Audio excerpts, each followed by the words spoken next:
مشکل سے مشکل حالات کا مقابلہ اس وقت بہت آسان ہو جاتا ہے جب سب لوگ اپنی استطاعت کے مطابق مل کر کام کریں۔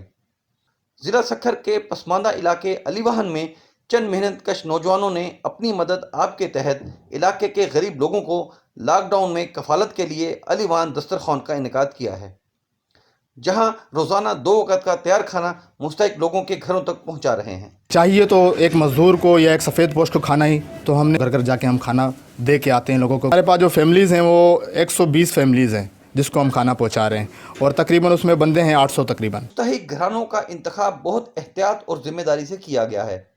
کھانا چھوٹے رضاکار بچوں کے ذریعے گھروں تک پہنچایا جاتا ہے تاکہ سفید پوش افراد کا وقار بھی مجروح نہ ہو۔